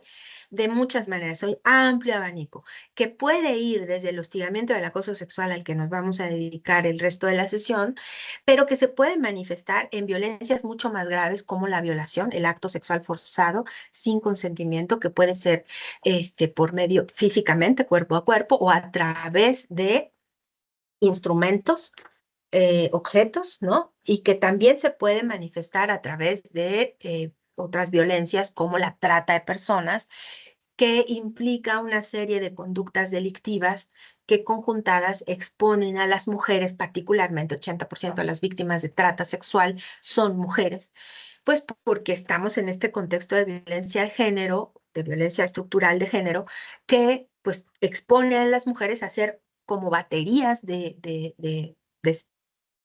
control remoto, como baterías AA, AAA, que son usadas y desechadas, y así son expuestas estas mujeres que son víctimas de la trata de personas, que son usadas mientras son jóvenes y desechadas cuando son mayores, y mientras tanto viven una serie de violencias que afectan, pues no solo sus cuerpos y su sexualidad, sino también sus mentes y su estabilidad emocional, ¿no? Bueno, pues estas prácticas de violencia sexual, que son prácticas no deseadas, donde ya insistimos, no existe conocimiento de parte de la persona, son prácticas que están mediadas por el abuso, la coacción, ¿no? De la fuerza física, la intimidación, la violencia psicológica y a veces la extorsión o la amenaza, que pone a las mujeres en una situación de desventaja cuando hay un abuso de este control y poder que tienen los varones, que es desigual, y a través del cual se ejerce violencia sexual. Yo aquí casi no estoy viendo, pero este es el título 15º del Código Penal Federal, que identifica el hostigamiento sexual. Y pues ya saben ustedes, el Código Penal lo que hace es tipificar, es decir, identificar el delito y con ello establecer una serie de sanciones y castigos, ¿no? La tipificación implica que se reconoce como falta y que entonces se va a aplicar una pena o una sanción. Dice el artículo 59 bis, al que con fines lascivos asedie reiteradamente a persona de cualquier sexo, valiéndose de su posición jerárquica, derivada de sus relaciones laborales, docentes, domésticas o cualquier otra que implique subordinación, se le impondrá una sanción de hasta 800 días de multa. Si el hostigador, porque se refiere justo al hostigamiento sexual, si el hostigador fuere servidor público y utilizare los medios o circunstancias que el encargo le proporciona, además de las penas señaladas, se le destituirá del cargo y se le podrá inhibir para ocupar cualquier otro cargo público hasta por 1 año. Me parece poco, pero... Y bueno, ya una cosa que también podría ser debatible, no la vamos a debatir hoy, pero que les dejo ahí para reflexión, solamente será punible el hostigamiento sexual cuando se cause un perjuicio o daño. Es decir, si el hostigamiento sexual no causa un daño, o bien la persona no lo denuncia, porque solo se procederá contra el hostigador a petición de parte, entonces, es decir, de la parte afectada, entonces no procederá como delito. Esto en cuanto al hostigamiento sexual. La verdad es que la Ley General de Acceso a las Mujeres a una Vida Libre de Violencia lo determina mucho mejor para poder encontrar a partir de este momento cuáles son las diferencias entre el acoso y el hostigamiento. Ya establecimos hasta este momento que es una violencia estructural, perdón, que es una violencia sexual que deriva de un patrón de violencias estructurales derivadas de una forma de organización social, cultural, patriarcal, perdón, cultural y económica, ¿no? Que es pues este sistema en el que estamos montadas todas y todos, que es el patriarcado. Bueno, en la Ley General de Acceso a las Mujeres, bueno, no sé si hasta aquí hay algún comentario para poder ya entrar de lleno a lo que implica en la última media hora que nos toca, en la última hora abordar qué es lo que implica el hostigamiento, qué es lo que implica el acoso, cuáles son sus diferencias y luego cuáles son los mecanismos para combatirlo. No sé si alguien tenga algún comentario adicional, por favor, ese es el momento. Si me dan chance de tomar un poco de líquido, que no va a ser agua, va a ser café.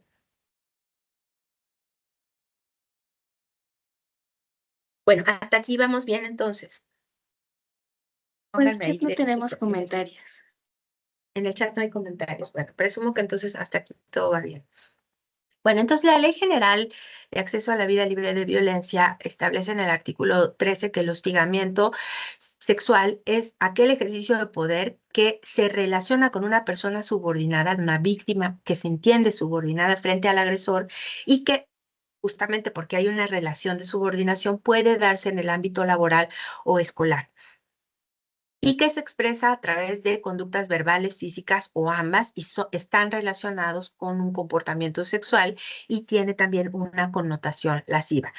En cuanto al acoso sexual, se reconoce también que es una forma de violencia que si bien no existe subordinación, sí existe un uso abusivo del poder que conlleva un estado de indefensión a la víctima, independiente que se realice en uno o varios eventos. Es decir, puede ocurrir una vez y puede ocurrir varias veces. Entonces, bueno, la primera distinción que hay que hacer es que en la diferencia se centra el hostigamiento y el acoso sexual en la posición en la que se encuentra la víctima, en una posición de horizontalidad o de verticalidad.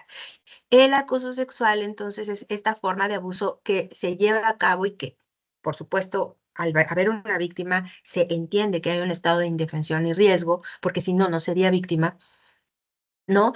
Y que no requiere necesariamente una relación jerárquica. Por eso se establece en el código que esta dinámica se puede llevar a cabo en el ámbito escolar, porque ahí la relación jerárquica se establece, por ejemplo, entre un titular de clase, un profesor generalmente, y una estudiante, y entonces hay una relación de subordinación a través de la cual se puede tener un control y un manejo superior de la víctima que cuando se trata en una posición, digamos, horizontal, como es el tema del acoso. El hostigamiento, entonces, implica una posición real de subordinación, real o percibida, porque, por ejemplo, pensemos en la suposición de un espacio religioso donde, ustedes saben, la gente en nuestro país suele llevar a sus hijos a hacer monaguillos o monaguillas, no sé si haya un femenino para ese término, pero donde efectivamente no hay una relación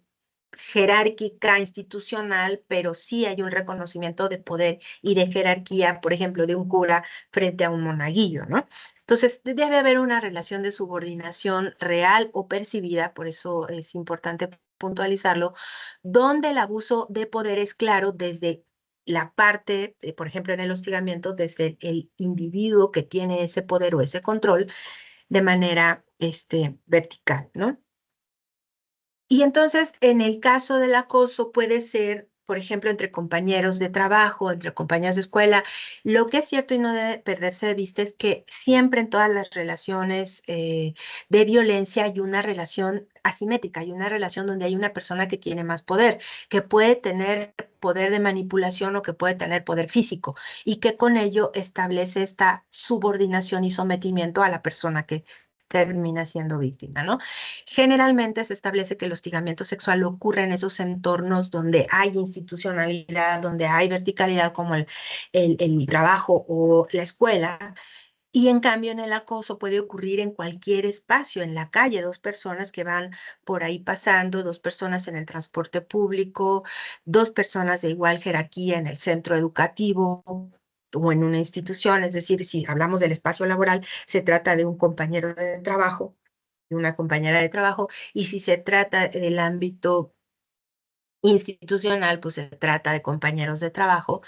Y bueno, ahí les pongo algunos ejemplos típicos, ¿no? ¿Cómo ocurre el acoso sexual? Generalmente a través de comentarios de carácter sexual, lascivo, decíamos, no deseados, para la persona, que pueden ser ofensivos y molestos, ¿no? Como decía la chica en el video, cualquier persona puede establecer un halago, pero siempre debe haber una relación que permita esa comunicación de halago, ¿verdad? Pues no cualquiera en la calle, porque en lugar de sentirse halagada una persona, puede sentirse amenazada. En cambio, en el hostigamiento, un ejemplo típico sería una propuesta de carácter sexual para pasar una materia o para pasar un examen que nos permita pasar a otra posición les digo, ya sea escolar, pero también en el ámbito del trabajo para acceder a otra posición laboral, por ejemplo, de mayor sueldo, con lo cual esta conducta, el hostigamiento, puede entonces propiciar ciertos beneficios para la persona con tal de conceder ese acto de carácter sexual. Bueno, ahí se me repitió, discúlpenme, en el primer párrafo, pero que tiene consecuencias directas para la víctima. Ya lo dije, todas las formas de violencia tienen consecuencias directas para la víctima, que cuando se trata de acoso y hostigamiento, no solamente puede tener una afectación, digamos, que a veces es difícil materializar, por ejemplo, cuando uno vive en un ambiente hostil de mucho estrés, cuando sabes que esa persona va a venir a insistir en con esta conducta sexual que puede afectar tu tranquilidad y por lo tanto tu dignidad puede verse afectada, pero también estas conductas pueden ir llevando a situaciones más reales, más tangibles, como por ejemplo tener inestabilidad laboral, una persona que termina renunciando ante el acoso constante o el hostigamiento constante de su titular. Y que también puede tener connotaciones físicas, porque ustedes ya saben, el estrés puede causar afectaciones en el cuerpo de las personas. Ya lo hemos visto con las dinámicas laborales que muchas personas tenemos, como a veces el ojo nos está saltando porque ya necesitamos un descanso o porque ya necesitamos parar este nivel y ritmo de vida que tenemos además en estos días y en ciudades como esta también. Ya hemos visto cómo eso cotidiano afecta a los cuerpos de las personas. Ahora, cuando esta es una afectación constante, voy a perder mi trabajo y con ello a lo mejor la estabilidad familiar y con ello a lo mejor no puedo pagar las medicinas que mi madre necesita para, no sé, ¿no? Es decir, tiene consecuencias de carácter real. Em, Ninguna de estas conductas son deseadas o consentidas. Esto es muy importante de decirlo. Se trata de una conducta que no es consentida por la víctima, que al contrario, como ya lo dije, tiene una naturaleza que afecta la cotidianidad, la dignidad, pero también puede tener reacciones de carácter física y que pues está tipificada tanto en el Código Penal como como una forma de violencia establecida en la Ley General de Acceso a las Mujeres de una Vida sin Violencia. Entonces, bueno, pensemos, por ejemplo, cuáles son las conductas de hostigamiento y acoso sexual de carácter leve, esas que podrían ir escalando. Todas las violencias son como bolas de nieve, inician con algo y si no se paran a tiempo y si no tienen el acompañamiento institucional o la red de apoyo social o familiar o de relaciones de amistad que la víctima necesita, esta puede ir escalando. Entonces, por ejemplo, la primera, que podría ser de una gravedad leve, que implica pues el contacto verbal o no verbal, aunque no haya contacto físico, que puede ser como inició esta maestra que vimos en el ejemplo, enviándole imágenes a su estudiante. Esa pues tendría a todas luces una connotación, en nuestro país tendría una connotación de hostigamiento sexual, porque se trata de la maestra, se trata de su estudiante y se trata de imágenes que fueron enviadas a este estudiante y que pueden generar incomodidades. A veces Estas son imágenes muy comunes cuando no sé si les pasa, sobre todo a los caballeros, que tienen grupos de amigos y que pues hacen un chat de amigos de la infancia o de lo que sea, y de pronto ahí no falla el que empieza a enviar los chistes sexosos, ¿no? O misóginos a veces, y yo les voy a compartir que en algún momento, en alguno de esos grupos de amigos, a mí me pasó que un compañero empezó, pues porque le parecía gracioso y a todos les parecía gracioso y nadie decía que no era tan gracioso como ellos pensaban, justamente por lo que pasó en el video, porque los hombres piensan que eso está bien, aunque las mujeres nos sintamos ofendidas. Incluso en este grupo donde había mujeres y hombres, a ellos no les importaba que esos comentarios pudieran ser ofensivos para nosotras, ellos los seguían compartiendo. Y bueno, yo siempre ponía mi cara de la amargada y decía, pues qué mal chiste o cosas de ese tipo, ¿no? Para no parecer una persona como autoritaria, ¿no? Pero sí, siempre hacía el señalamiento, esos comentarios están mal, o sea, no se dan cuenta que no tienen hijas, no tienen esposas, no tienen hermanas, y ya saben, soy leída como la amargada, entonces, por estar haciendo esos comentarios. Pero al final lo que hicieron fue compartir una carpeta de una chica y fotografías íntimas de la chica. Y entonces, pues yo tuve que poner un comentario que pues no resultó del agrado de nadie, por supuesto, y ahí ya terminé de ser totalmente etiquetada, porque ustedes saben que a partir de la ley Olimpia, estas fotos compartidas sin el consentimiento de la persona, lo cual no sabíamos si tenemos el consentimiento, pero se estaban compartiendo, que fue una carpeta de fotografías que circuló ampliamente por redes sociales, por supuesto terminó llegando al chat que teníamos estos amigos y yo les tuve que poner, oigan, compartir eso es un delito, no sé si se han dado cuenta, y les tuve que pasar ¿saben?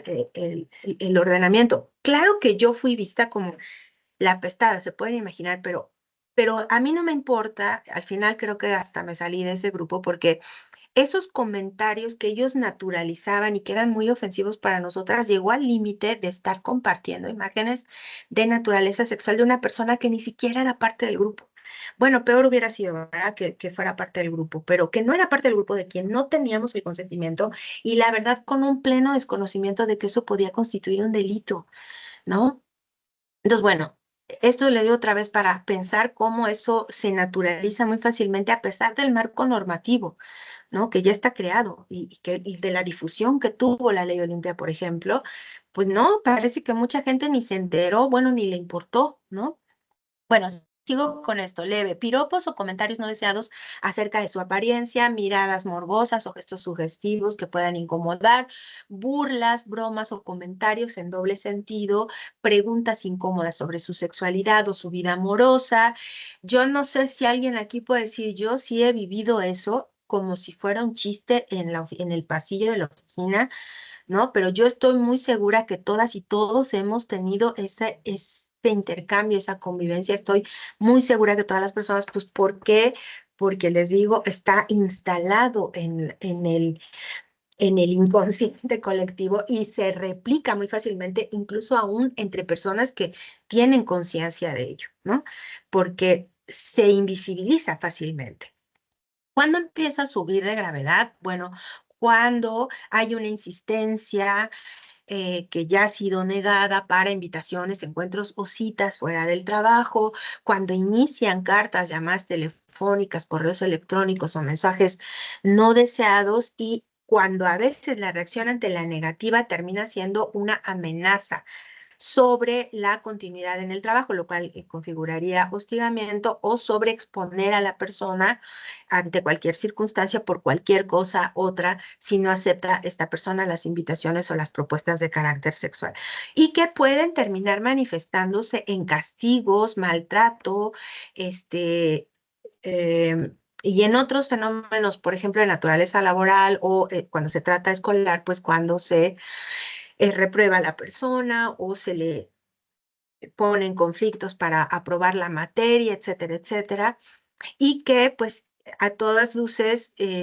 puede comprometer el puesto o la actividad que está llevando a cabo la persona por haber estado rechazando estas conductas. Pero aunque no lo crean, eso no es lo más grave. Cuando empieza a ser ya más grave es cuando la conducta empieza a tener interacción física no deseada como el manoseo o sujetar a la persona o jalonearla, ¿no? O hacer una presión pues podríamos imaginar de acorralamiento para tener esas relaciones sexuales, o incluso a veces puede llegar al intento de violación con confrontación física o con golpes y finalmente la violación.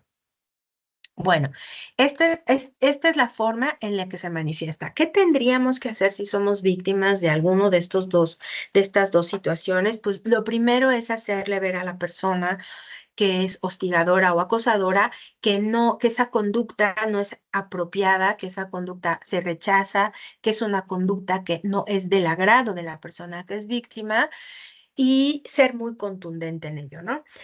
Aquí surge otro problema que tiene que ver con estas dinámicas culturales. No sé si alguna vez vieron este video que también se difundió mucho en redes sociales, de una chica que está grabando como una persona y está en la playa, está de vacaciones, y esta persona empieza a acosarla, viene constantemente a decirle que qué bonita es, que por qué está tan sola, que no sé qué. Y entonces ella, con miedo, dice, pone el video y desde abajo de su mesa está grabando la interacción. No sale nunca la cara del sujeto, solo la cara de ella. Y entonces este hombre le está insistiendo, insistiendo, y ella le está respondiendo, oye, ya te dije que yo vine a descansar, no tengo intención de relacionarme con nadie, por favor déjame en paz, no, no quiero un trago, no, no quiero sentarme contigo en la playa. Le está insistiendo, y entonces él sigue insistiendo, porque también este mandato patriarcal que existe de que si le insistes, si le insistes, si le insistes, ella va a acceder en algún momento, y que eso es bueno. No sé si eso sea bueno, la verdad es que a veces estas mujeres pueden terminar diciendo sí para que ya se callen la boca, y eso no sé si es lo mejor, pero bueno, insiste, insiste, insiste, y esta chica en algún momento empieza a ponerse nerviosa y empieza a tener estas risas que se pueden mirar que es una risa nerviosa, que ya se empieza a sentir muy incómoda. Al principio ella está muy empoderada diciéndole no, no, no, y después empieza a verse como ella misma se va haciendo como de ladito, empieza a reírse, empieza a voltear la cara. Y ella lo sube a las redes para, pues, denunciar este acoso del que fue víctima. Y los comentarios que llovieron era, ¿y entonces por qué te estás riendo? Si no querías que te coqueteara él, ¿tú por qué le estás coqueteando cuando te estás riendo? Y claro, es que a las mujeres se nos enseña a ser contenidas en esta lógica de roles de género, donde la mujer debe ser de una manera, así se nos ha enseñado a ser, a contener, a no explotar de rabia fácilmente, a no ser violentas, ¿no? Y entonces la reacción natural de una persona que está nerviosa o que se siente acorralada era esa risa nerviosa, donde pues ya se ve pues en sus movimientos, en sus gesticulaciones, pero los comentarios de esa denuncia que ella está haciendo pública eran, pues no debías reírte, debías ponerte seria, ¿no? Y entonces, bueno, pues también hay que entender el contexto de cada persona, el contexto de que cada persona vive las violencias de manera diferente y que tiene diferenciada manera de manejar las situaciones, ¿no? Sobre todo cuando se trata de sentirse en riesgo. Entonces, lo que debió haber pasado es que este sujeto debió entender la primera vez que ella le dijo que no y hacerse a un lado, ¿no? Pero ella hizo bien, pues, al establecer claramente que no tenía intención de pasar con él la tarde, y fue muy contundente desde el principio, pero como él siguió insistiendo, insistiendo, él fue intimidándola, intimidándola, lo cual pone en evidencia cómo va haciendo a esta mujer víctima. Ahora, quiero insistir otra vez en que no solamente es primordialmente, porque ya lo vimos en los datos, primordialmente esta es una conducta que sufren las mujeres derivadas de estos roles y patrones de género socialmente construidos sobre lo que se espera de una mujer. Pero esto también puede pasar en el caso de los hombres, ya vimos el ejemplo. Otra vez les quiero recordar, no es que estemos invisibilizando que a veces hay hombres que son acosados, ¿no? Y violentados sexualmente a veces por compañeras o mujeres o jefas, puede ser, ¿no? O maestras, como es el caso de este alumno. Pero sí la reacción puede ser diferente. Ahora, sí les quiero decir que como ese mandato patriarcal hacia una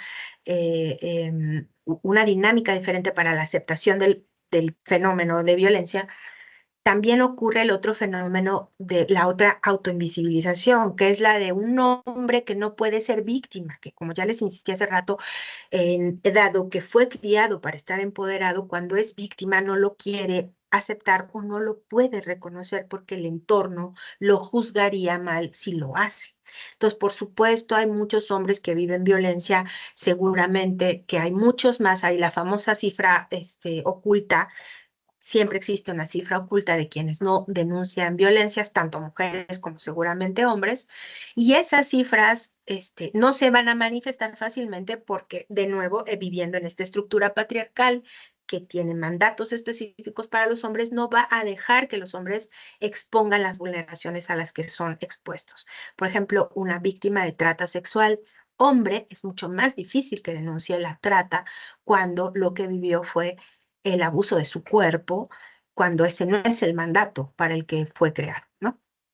Entonces, bueno, solo quería insistir en ello porque sí hay que reconocer que esta es una violencia primordialmente que recae sobre las mujeres, pero no quiero de ninguna manera invisibilizar la que puede caer sobre los hombres, porque todos los mecanismos de atención están creados para atender tanto todas las diversidades, fuera de binarismos, a todas las personas que hayan vivido alguna forma de acoso y hostigamiento. Bueno, lo segundo que hacer es lo que hizo esta chica, evidenciarlo públicamente. Bueno, pues ¿por qué? Porque por un lado crea esta cultura de reconocimiento de esa forma de violencia y yo pienso que puede también ayudar a los hombres a replantear su forma de relacionarse con las mujeres cuando les toca vivir esas situaciones, ¿no? Otra recomendación importante que hacer es siempre estar haciendo un registro cuando esto pase de fecha, hora, lugar y de las personas que pueden estar presentes y de ser posible citar las palabras exactamente que usó la persona hostigadora o acosadora. Compartir se me acaban 5 minutos compartir esta experiencia con otra persona, compañero o amigo, la red social es muy importante y finalmente hacer uso de las instancias públicas. Me voy a pasar porque ya vi que quedan 5 minutitos. En el ámbito público se ha creado una ruta para denunciar el hostigamiento sexual y el acoso sexual a través de estos mecanismos que ha creado la ley, tanto que evidencia que se puede denunciar ante las oficinas de los órganos internos de control, como los códigos de ética al interior de las instituciones, con las personas consejeras que se han creado para ello. Y les comparto aquí, con eso voy a cerrar porque si no se va a cortar y yo no sé si vamos a tener alguna participación de ustedes, pero si les dejo aquí las agencias especializadas que están en la Ciudad de México, ahí están datos y números. Les digo otra vez, siendo instancias públicas, hay mecanismos específicos creados para la intervención de estos, porque esto no se debe permitir en ningún espacio, pero en la administración pública se ha trabajado para ello y crea estos mecanismos la ley, pero también existen las fiscalías porque esta es una denuncia que puede ir en todos los ámbitos. Se puede denunciar con la persona consejera ante el órgano interno de control y también se puede ir a la fiscalía. Voy a cerrar esta parte aquí porque no sé si hay algún comentario que ustedes quieran hacer o alguna duda que tengan, alguna cosa que quieran compartir y dejar estos 5 minutos para ello. Bueno, pues si no es así, quiero agradecerles de nuevo la invitación a la Junta de Asistencia Privada y el favor de su asistencia y el acompañamiento que tuvimos en esta sesión. La verdad es que sí vi alguna participación, creo que es un tema fundamental de conocer. Todas y todos tenemos que conocerlo. Les agradezco muchísimo el favor de su atención. De nuevo, agradecer, Fer, a la Junta. Estamos pendientes de cualquier otra convocatoria, muy felices de venir a platicar con ustedes. Gracias, Jaime, gracias, Ana, gracias, Marisela. Gracias por sus comentarios, Verónica y todas las demás. Muchas gracias también a la Comisión Nacional de Derechos Humanos por brindar este vínculo para realizar estas capacitaciones. Si no hay más comentarios, bueno, como lo estás pudiendo notar, en el chat hay agradecimientos por la información, que está muy bien explicada y que realmente es muy importante el tema que nos acabas de brindar. Me voy a permitir compartir rápidamente mi pantalla para hacer entrega de este reconocimiento a Cristina Isabel Hernández López por haber impartido la actividad de capacitación Acoso y Hostigamiento Sexual. Este reconocimiento lo firma la maestra Gabriela Lobato Belmont, quien es la directora de programas asistenciales de la Junta de Asistencia Privada de la Ciudad de México. Se lo haremos llegar vía correo electrónico. Muchísimas gracias, maestra. Muchísimas gracias también a todas y todos. Estoy pendiente aquí de lo que requieran. Que tengan muy lindo día.